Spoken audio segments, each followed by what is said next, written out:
Vadini, what's your experience been like of the COVID-19 pandemic? How has that impacted your work in education in India?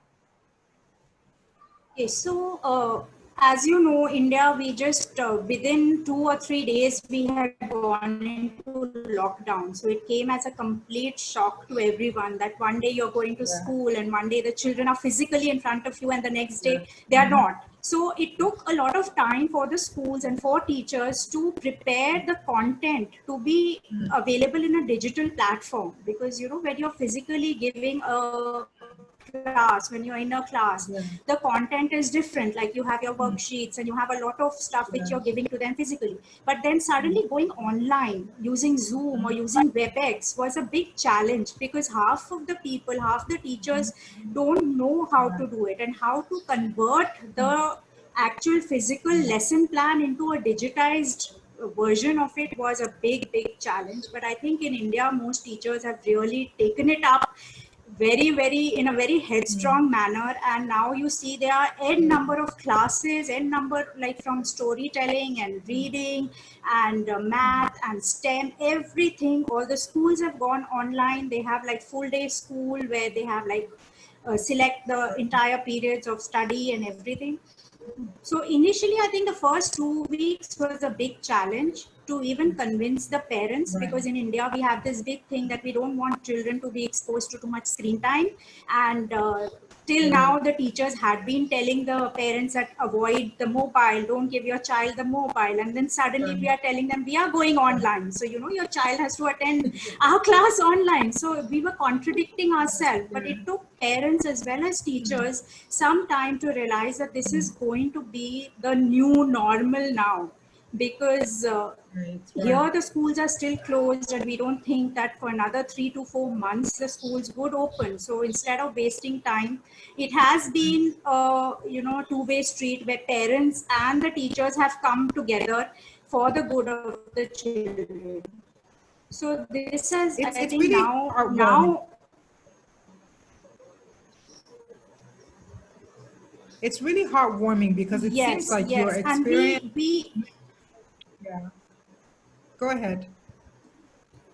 yes. So yeah, initially we many schools, there's still this debate going on about reduction of fees, and schools still charging the same amount of fees. But then if you look at it, teachers are taking the same amount of effort and the same amount of in fact, I would say extra effort is being taken if you're going online, because as you said earlier, we have our own set of issues we are dealing with on our own, you know, personal level. It's like when you go to school, you Yeah. attend the class and you come back home. But here you're at home, you have your own, you know, your children are home too who are attending online classes. You have to sit with them, plus you have to take care of your children, the Yeah. feedback, everything. So it has been challenging, but I think now everybody is coming to realize that this is how it's going to be. So parents are being supportive, parents are being Yeah. extremely supportive of the teachers and of the schools. So yes, that has been an experience. That's great. That's great. So have the teachers had like pay cuts? Have the salaries of teachers been cut down by any Yes, percentage at yes, all? yes. In many schools, they have cut down the salaries, but it's still like you know, it's still a big debate going on in the whole of India, because there are private schools and there are government schools and there are village schools. So there's like different levels of schools. So some of them have faced pay cuts, and some of them are still getting their normal salary. So there's not like one rule applicable for everybody. So Yeah. it's, I think, an individual. There's nothing from Very. the government. So it's an individual decision which the school is taking. Yeah. Yes, yes. That's very similar to, almost identical to the way it's been here in Nigeria. It's, you know, the experience for public teachers is different from private teachers. Even for private school teachers, there's a wide range. But, you know, teachers, schools have had to just basically take it on the chin and just, you know, embrace the change and quickly come up with solutions, with programs. a lot of schools have sort of come out on the other side of this and have sort of found their stride and what works for them, what works for their children. But the truth is, there's still a lot in limbo. So that's a bit comforting. And there's so many dimensions to the whole discussion of how things are being played out in India that I'm sure people here would like to hear about. But we'll come back to you later. Stephanie, how have things been in Canada for teachers or those in the education sector during this pandemic? What have your experiences been like? Well, first, I just want to clarify, I will talk about Quebec because it's different in many areas, and you know, Canada is huge. And even in Quebec, some schools reopened, but where I was, the school stayed closed. But it all came in steps, right? So at first we were at school, and then the next day we're not. And, you know, it happens like the first 2 weeks, we didn't know that we would not come back for the rest of the year. So the first 2 weeks we didn't do much. We were just calling the families. I work with an amazing team, and I think it's why it worked. So in the class and the special need I work with, we are 3. There's a teacher, an attendant, and me, a behavior tech. And so the first 2 weeks we were just calling the students and the family to make sure that everything was okay. They were doing fine. And then the government told us that they're gonna take another month. Schools stay closed for another month. And I think that's where we realized that this was very serious. And we had to come up with a plan. So what are we gonna do? And that's where we thought about the Zoom classes. So we started doing Zoom classes once a week, just to keep the connection with the students, because with special needs, it's very, very important. And it was important for us that they see us, but they also see their classmates. So we kept doing that once a week, and then we were also calling the families. That's where we were helping parents, because, you know, having a special needs kid, when they're used to go to school, now they're there at home full time. You have parents who are struggling at home, like for many reasons. And we were helping them to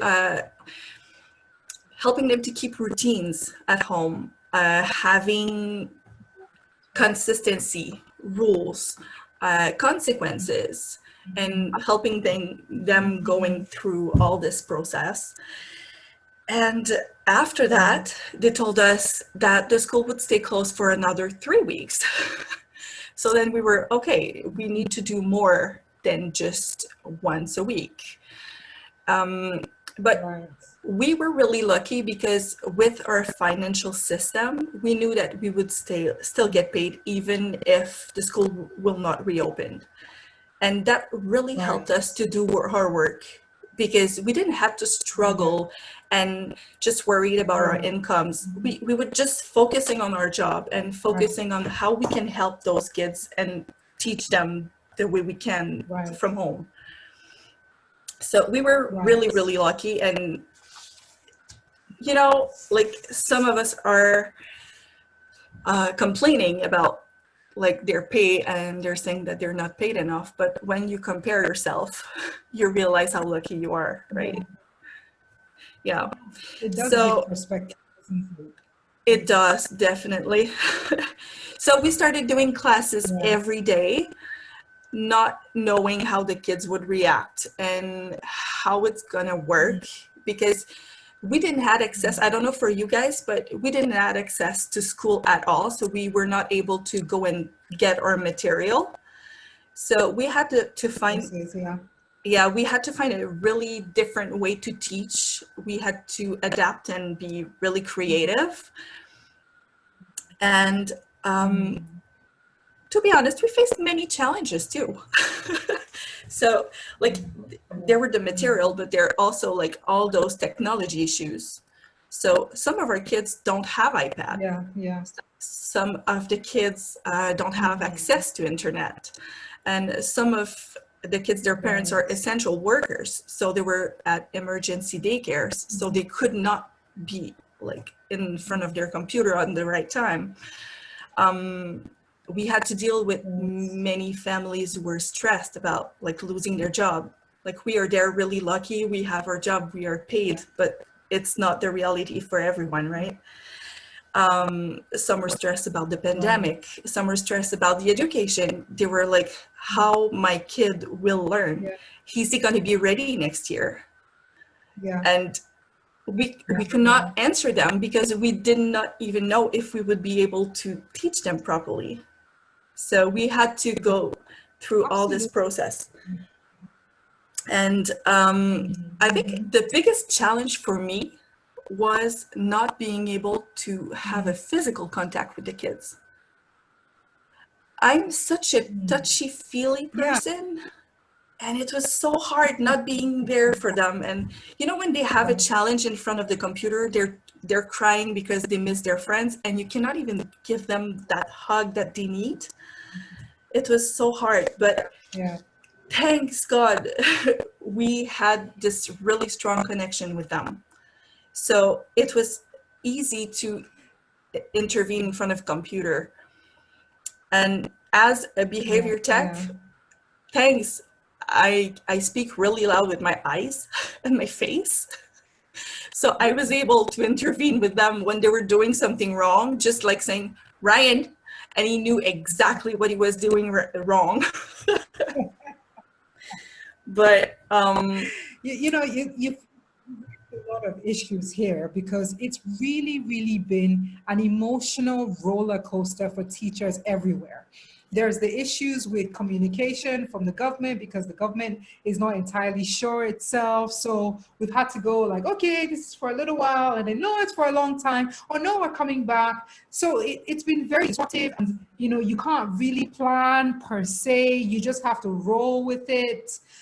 You're going, you know, dealing with the emotional situations with your parents, your children. So you're sort of caught in the middle of all of this, on top of having, you know, the financial challenges if you're in other parts of the world where you're not being paid steadily by the government.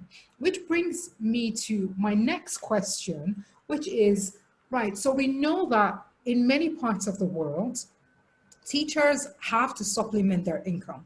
And that's not even just in Nigeria, that's not even just in other parts of Africa, India. I know that a lot of teachers around the world have had to start businesses and what have you to supplement their income.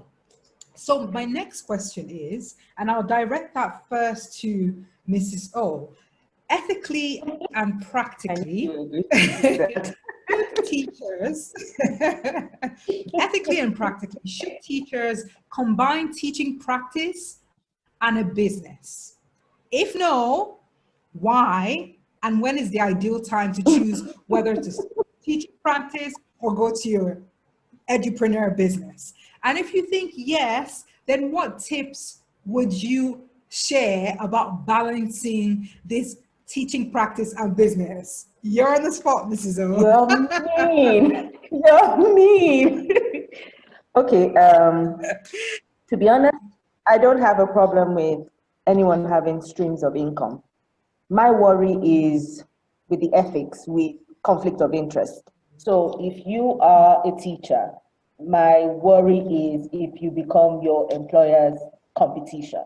So the best thing for me, as far as I'm concerned, is if you think, so I'll give you an example. You're a year 5 teacher and you're employed by a school to teach.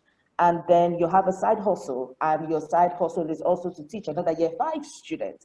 And sometimes some of these parents approach you. My question to you is, the parent will go for you. And we have this thing happening right now in Nigeria where we have living teachers. We have teachers that parents that have employed teachers.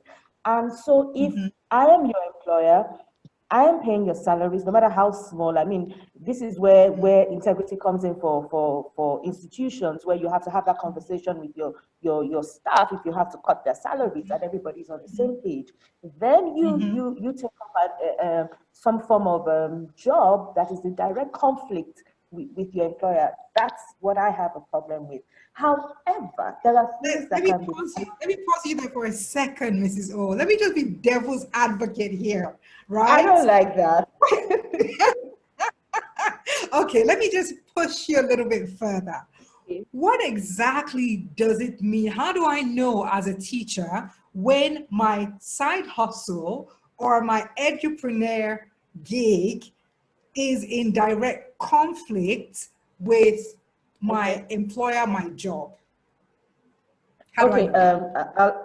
I'll ask if you are, as a teacher, if you're providing a service that your employer can't provide, you are in conflict.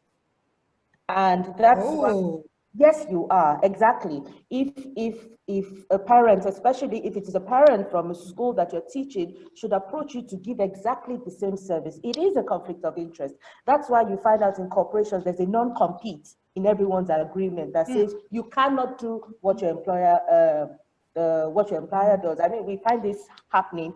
I mean, I'll give you, and I'm moving away from teachers now. You go to a tailor and he says to you, oh, I'm losing my good hands because I find out that my customers are not coming because one of my staff is cutting corners and taking the customers. That's exactly what it is.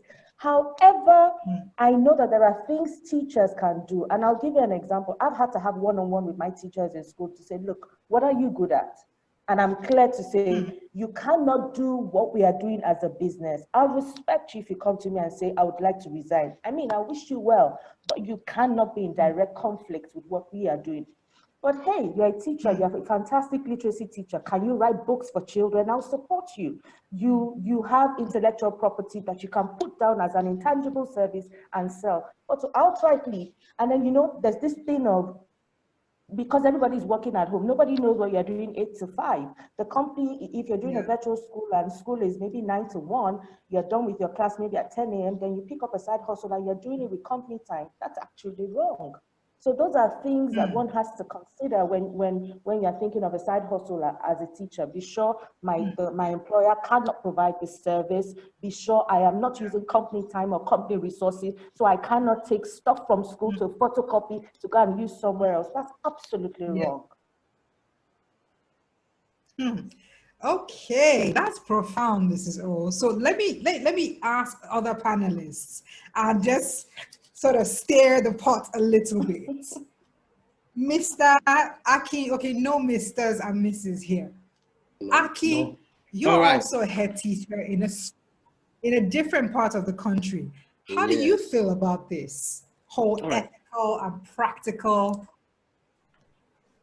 Okay, so right now I was actually going to comment on what Tayo said earlier, but now with what Mrs. O is saying, you know, just really blew me, you know, out of the whole thing. Now, as a school head, I had this issue when we all went into this virtual teaching. I was almost depressed. It was like on the brink of depression because I had to face the parents, I had to face the teachers, I had to make sure the teachers were doing the right thing. I had parents talk to me, you know, use abusive languages. I understand everyone is stressed. The whole parents, people are not getting paid. You know, it's everywhere. Fine. Now I had teachers, I had parents who were going to teachers, telling teachers, oh, we don't want to go do this online thing, but I want you to come teach my kids. And so, you know, so I was actually scrambling around. I was actually, so it was, so, and it got to a point. Some teachers were bold enough, some teachers were bold enough to like, well, the parents approached them and would they say no to a parent of the school? I was like, hey, come on. You're telling parents to pay this amount. Parents like, okay, I can get the teacher to do half of this amount for me, or even a quarter of what the school is asking. And my problem is fine. If these parents have approached you, good, all well and good. So why would you do it for a quarter of the charge the school is asking for? It's like making this profession demeaning. Like it's like cheapening the profession. So what if you're telling me, oh, a parent has approached me and I have charged double? Come on, I'll give you a clap. I might not be happy with you, but I would like, oh, you have my respect. But if you're doing it at a quarter, at a price that's like, it's the price I like, I don't know how, I don't know the word to use that. But it's really, really depressing. It's really, really depressing. So talking about teachers having side hustles, you know, it's, I think, just like Mrs. O said, does not have to, you know, come in conflict with the policy of the school. Because I had, it's a big thing, because my school where I work, now the owners reside in the UK, they also work in the UK. So it's like, oh, is this how you guys do it in Nigeria? Is this how? So it's like, I was like, well, I know I'm here in Nigeria. Well, I don't think it's like this everywhere in the country, but it was really, really, really frustrating. So, well, like I always tell, you're in the same bucket with Mrs. O. Then you're saying the same. 100%. Can I clarify something? Can I clarify something? So that Yes. I am not a side hustle. I respect, of course. and I feel people should have multiple streams of income. Yeah. But Yeah. clear you are not in conflict. You signed an agreement with your employer. Be clear you are not in conflict. Mr. Kitude said that, oh, if your teacher comes and says he got a higher price, fantastic. But you know, you need to carry your employer along that I'm doing this, can I go ahead? And you guys will sort it out amicably. It's horrible because you find out parents are not signing up for what you are doing because your teacher is working for them at home. Okay, all right. I wonder if Ade will feel differently. Uba Mom, how do you feel about how would you respond to this question? Okay, so the question, I would just reiterate, the question is about the side hustle, but also about integrity and how you go about it, yes? Ethically and practically, should teachers be able to maintain their teaching practice, full-time employment as teachers, as well as running their own business, whatever that business is? Is it the practical way to go? Is it the ethical way to go, or absolutely not? Okay, now, first, our profession, our vocation is one with a pivot on ethics.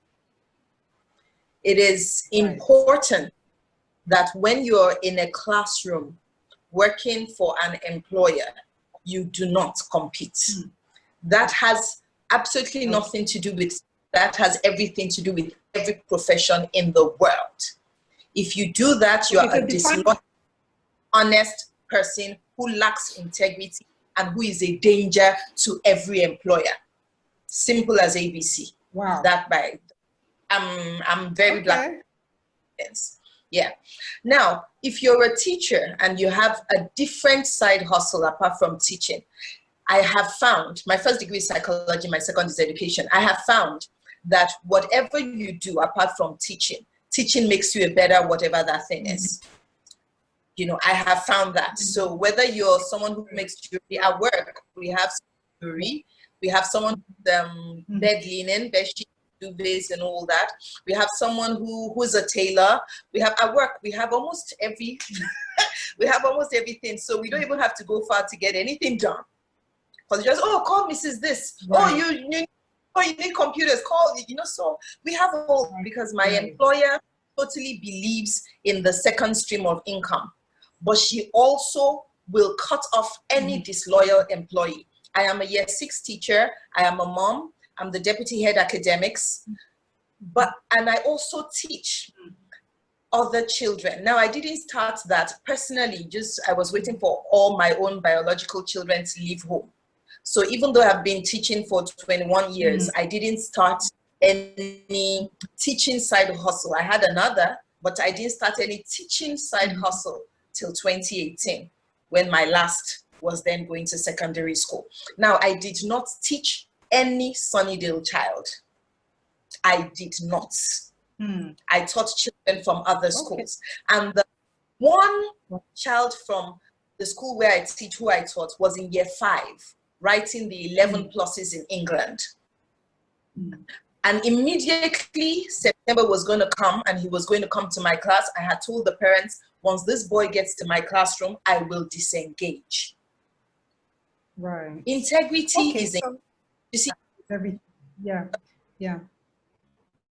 just like Akin said, you will sell yourself for peanuts and you will devalue yourself. They will go around telling their friends, oh, this person can do it for a fraction of the price. But in their minds, they know that this person is disloyal and dishonorable. Right. And that image they will have of you, even when they are paying you that money. So in 2 ways, you know, I was a television show host for years. I train and all that. But when it comes to teaching, I believe that as a teacher, your integrity is top notch. And you have to ensure that you do not compete with your employer. That is where So our panelists are on the same page then. Yes, you can practically have both a teaching practice and a business. However, you must ensure that there is no competition, there's a non-compete with your school. I think that's the verdict. All right, so I'm going to pause here. We've gotten right into the heat of the conversation, but I'm going to pause here and just hand over to Mr. B and Ms. J, who I'm sure are looking at me like, woman, have you forgotten our agenda here? Because we have a poll that we're going to do. So I'm just going to pause here and let Mr. B take over and explain the polls to us. We're going to poll everyone in the audience, and then we'll share the results in about 30 minutes just before we round off. Mr. B? Thank you, Victoria. I really appreciate this. Before we go ahead with the polls, I would want us to take a group photograph as we are all seated. So you will need to turn on your camera and need to give yourself, need to give a good pose. So when you see this, some 1 year, 6 months, 2 years, 3 years down the line, you can actually smile. So we'll be doing that now. Just a second. Everyone say cheese. Yes, so there you go. All right, we're fine. Awesome. Thank you. So if you want to turn off your camera Awesome. now, you can. Thank you. All right, so the polls. We're going to go ahead with the polls now. It's actually just 6 questions. And it basically captures the essence of our coming together. It captures the essence of what we're preaching, and it captures the essence of how we intend to actually, make this profession something that is worth its while. Because we're focusing on children, and these children are our future. So whatever we do today actually will be counting, for us and for the future of everyone. So I'm going to launch that now. I'm going to allow panelists to vote as well. So do we have it?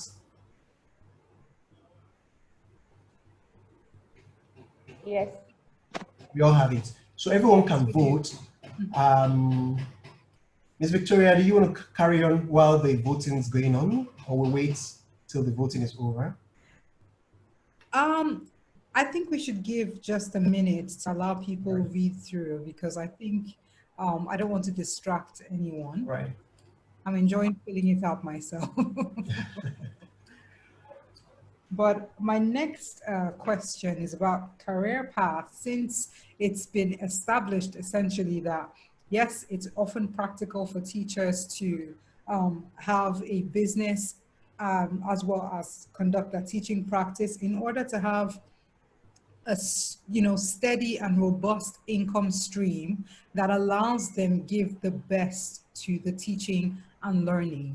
So, Stephanie shared how her experience of not having to worry about finances helped them to focus on engaging with the families, supporting the children, So it's really critical for teachers to be able to not have to worry about finances. And where you do not have finances properly covered, then you have to start looking at alternative income streams. So the caveat is, yes, you may, but you may not, you know, operate in, you know, contravention or in, you know, in any competition to your employer. That seems to be the general consensus. So if that's the case, then the next question for me would be, or for the panelists from me, is what career paths present the most promise for teachers at the moment in Nigeria and around the world? So we said, yes, they can look to alternative income sources, career paths. Well, so what are the best ones? Because I'm sure that we have many participants who are thinking, okay, but I don't know what to do. What are the best options right now? In what direction should I be looking? So for this question, I'll go ahead and start with Vardini. Are we done with the poll, or should we give a couple more seconds before Vardini starts to respond? Okay, let's give just 30 seconds. Okay. Yeah, and the polls will close. Mm-hmm.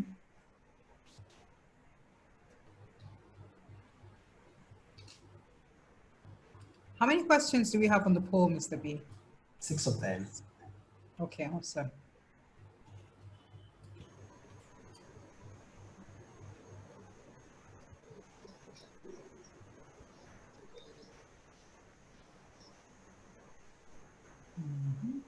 Great questions on this poll. 2, 1, 0. We close. From the panelists, do we have all submitted? Yes, I just submitted mine. Yes, All right. I've submitted mine. All right, Yes, so I guess the audience too would have submitted now. Awesome. So what career options, what teaching practice options, what edupreneur options are hot right now?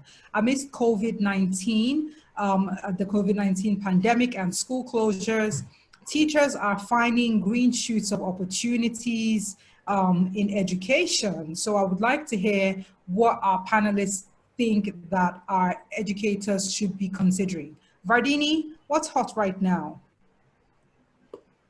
Okay, so as we know that since the school closed, the basic thing for parents was to keep the children engaged and keep them engaged constructively so that they are not so bored. So people like me, teachers like me, we came up with content which would keep them engaged. So hot right now is a lot of storytelling, which I think as teachers we learn to do in our classroom. So that is something which you can do as a side hustle.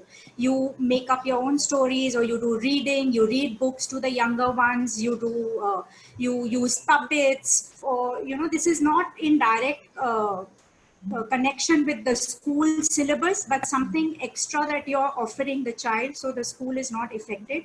So a lot of people are doing storytelling with puppets. We are doing creative writing where we are giving a lot of topics to the children, prompts to the children, getting them to think outside the box, getting them to be creative while sitting at home. A lot of craft activity where they are using things that are there in the house, and they are doing things like that, and a lot of drama, theater, even STEM. They are doing experiments like small science experiments at home. So a lot of people, even housewives who previously were not doing much, have found opportunity at this time to develop content like that and offer it to children. Even children as young as 3 and 4 are able to sit on their mother's lap and listen to a story.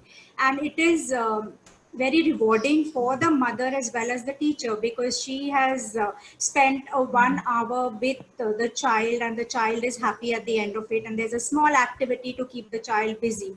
So a lot of activities like this have come up, and I think people are even making good money out of it. And across India, there are like hundreds of classes like this which are being offered.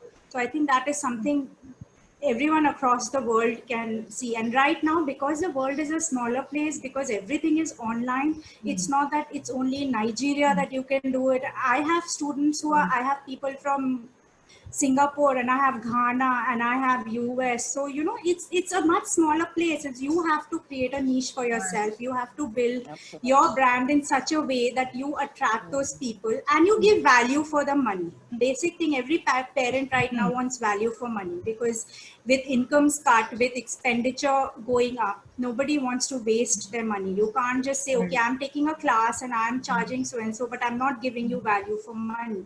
So as teachers, we have to keep that in mind as well. So I think that is something everyone across the world should look at. Yes. That's a fantastic answer, Vardini. I would love for everyone who is in the audience to go check out at Spintail on Instagram, because Vardini really has a great handle on creating engaging content in literacy. Another person who's got some amazing content out there. So I'll sort of merge this question to what's the career paths are great right now, and curating content, if that's the path that teachers should be going in. Mr. Aki, how would you weigh in on what teachers could be doing right now in terms of content curation and career options? All right, thank you, Victoria. So I would want to build on what Vardini just said right now.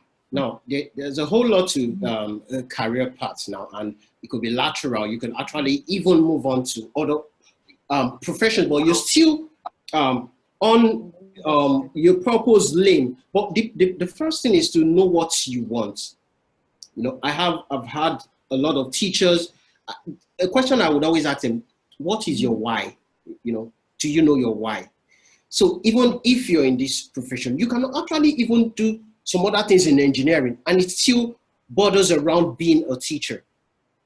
I put up a funny post on Instagram some while back. When I was in the university, I actually wanted to be a DJ, a disc jockey. I love music, so I actually wanted to be a DJ. So it's still so heavy, you know, on my heart. Like, I really like it. So when I see DJs on TV, I really, then I second guess myself, come on, teacher, DJ. But the thing I have done is I have brought it into my class. So I have kids rap about their lessons, about topics, and I create a beat. I have some of them on Instagram, and I dress like a DJ. I feel happy. I'm a teacher and I'm a DJ. So maybe someday someone will get across to me and say, hey, come on, can you come DJ for us? And I get paid. But that's on the lighter mode. So, but going further with what Vardini said, a strong career path, which I am so particular about right now, is videography. Videography is I think it's going to be an hot cake very soon. It stems from storytelling too. You know, you need some. What? Yeah. Okay. For us laymen, what do you mean by videography? Okay, videography. No. Before now, during this pandemic now, I see a lot of teachers taking video editing and video making courses just to put out content online for their kids. And so now, videography before now used to be something photographers and people in the movie world they do, you know, you see them cutting, editing, and all of those things. We have an example of this on Zoom right now. That's the green screen. There you can actually put up a green background and change your background. You know, I've seen that a long time ago. It's something a lot of schools do, but not here in Nigeria. So there was a time I got across to a developer of this green screen. I got across to them, hey, they have it on iPhones and Apple products. They have but they don't have an Android. And I was like, I don't own an iPhone right now, but I would really love to use this video editing tool in my classroom. It's mind blowing. It's mind blowing. So if I have people create stories, I can actually, as a videographer, come on, I can help you put up a very nice video package. I will edit it, put it up together, cut, join, and all of that. a nice editing work. And also, you can also have teachers as voiceover artists. I've had kids, we use videos in class, and the kids say, oh, we don't understand this video. Sometimes we pull up videos. On YouTube, we have a lot of videos from India. Vardini, I want to salute you guys. So on YouTube, educational videos are usually from India. You get a lot from India. And sometimes local kids there have a hard time keeping up with the accent and all of that. So sometimes they tell you, oh, we don't understand. Sometimes we have to play, we have to slow it down. The teachers have to do like interpret and all of that. So but if we have local teachers doing these things, you know, then I think it's really, not everyone will tell stories. So I think, so if we have some telling the stories, we have some doing the voiceover, we have some doing the video editing, I think it's really, really going to go a long way. So videography is something I think it's a career path I think will really gain ground. And to quickly add, even with virtual schooling, we have to, maybe this part of the world, we have to be concerned about bandwidth and internet connection. So we can't always have live classes every day. It's always been a headache during this virtual schooling, the connection not good. But if I have a good video, so I can actually minimize my online presence on the live classes. I send the videos to the kids. It's a style of flipped learning. I don't know if we all to the audience flipped learning. So I can actually send them these videos, high-grade videos. Then we come back online, just spend a little while, just talk about it, discuss about it, and we're all good. Then I can actually put out my variation on some other platforms, Flipgrid, Google Forms, and all, and we're fine. So videography, voiceover, those two, the premium content. That's fantastic. I'm not sure if you can see the other panelists, but Mrs. O was nodding. Vardini was nodding. You know, Susan, who I just noticed is here. Hi, Susan. Welcome. I didn't see you earlier when you came in. So fantastic to have you. But hello, certainly everyone. creating digital content. Yes, it's fantastic to have you. So let me just quickly introduce Susan. But before that, let me point out again, just as Mr. V is saying to everyone in the audience, if you have questions, please go ahead and share them in the chat section. And in just a little bit, we'll go over to the chat section to see what questions those in our audience have, because we're really getting into this conversation ourselves here. You know, teachers, we can talk for a lifetime. So just to introduce very quickly the lovely Susan Charles. She's an education expert with a first degree in business management education, a master's in early childhood education, and she's had an exciting career of over 13 years in education. She is the founder of the Facebook group that has tens of thousands of followers called Teacher and Loving It. Which is just fantastic. If you don't follow it, go check it out. She's also the director of Birch Hill Consulting. So Susan, thank you so much for joining us. Can I let you weigh in on that conversation? Shall I repeat the question? You're welcome.